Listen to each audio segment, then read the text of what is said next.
তুই নাটক করে বিয়েটা ভাঙলি, আকবর চৌধুরীর ছেলে হয়ে নিজের কলেজের সামনে চটপুরি ফুচকার দোকান দিলি। বাবা, আমি রিচিকে না দেখলে ভালো থাকি।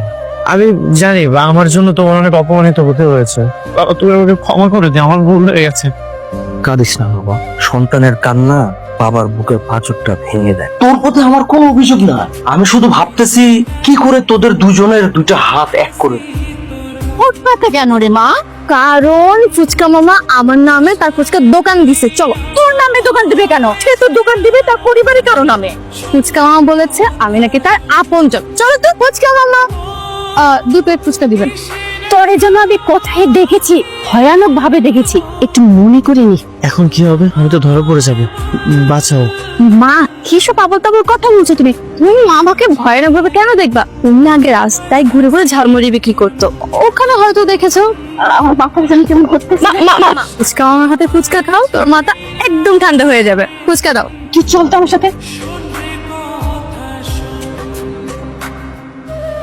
মামা আজকে আপনাকে তো খুব হাসি খুশি লাগছে, ব্যাপার কি? হ্যাঁ, আপনাকে দেখে তো মনে হচ্ছে আপনি পৃথিবীর সেরা সুখী একজন মানুষ।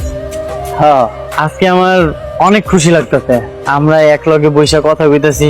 আমি এই পৃথিবীর সবচেয়ে সুখী মানুষ। আপনার মুখে হাসি থাকলে আমার দেখতে আসলে খুব ভালো লাগে। আল্লাহ যেন সবসময় এমন হাসি খুশি রাখে। অবশ্যই আল্লাহ রাখলাম। মামা জানেন আমি এখন আপনার সাথে এখানে কেন বসে আছি? আপনার আমার একটা কাজ করে দিতে হবে। ঠিক আছে।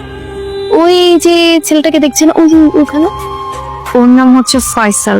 ছেলেটা আমাকে পছন্দ করে, আমাকে ভালোবাসে, কিন্তু কখনো আমাকে মুখ ফুটে বলতে পারেনি। কিন্তু আমি জানি, আমাদের ভার্সিটিতে সবার কাছ থেকেই শুনেছি। আর মনে মনে আমিও তাকে খুব ভালোবাসি। ওকে একটু বলে দেন, তাহলে না আমার জন্য খুব উপকার হতো। মামা, মামা কি হলো? আপনাকে এরকম দেখাচ্ছে কেন? কোনো সমস্যা আপনার? না না, সমস্যা হয় নাই, আমি ঘুরে দিতেছি। আমি জানতাম আপনি পারবেন, এই জন্য তো সোজা আপনার কাছে চলে এসেছি। আপনি এই কাজটা করতে পারলে আমার অনেক বড় একটা হেল্প হতো। ভাইজান, আরে ফুচকা মামা কিছু বলবেন? জীবনে চুপাচ্ছেন কেন? কি বলবেন বলেন। ওই যে রিসি ম্যাডাম আপনি অনেক পছন্দ করে, ভালোবাসে আপনার, ভয়ে আপনাকে কইতে পারতেছে না। রিচি আমাকে ভালোবাসে? আমি রিচিকে অনেক পছন্দ করি, কিন্তু ওকে আমি ভয় বলতে পারিনি। আজ আমার সব ভয় শেষ। রিচি, তুমি সত্যি আমাকে ভালোবাসো? আমি তোমাকে অনেক ভালোবাসি, বলি বলি করে আমার কথাটা বলা হয়নি। আসলে এই মুহূর্তে আমার হাতে কোনো ফুল ছিল না, আমি যা পেয়েছি তাই তোমার জন্য নিয়ে এসেছি। I love you. এটা অনেক সুন্দর।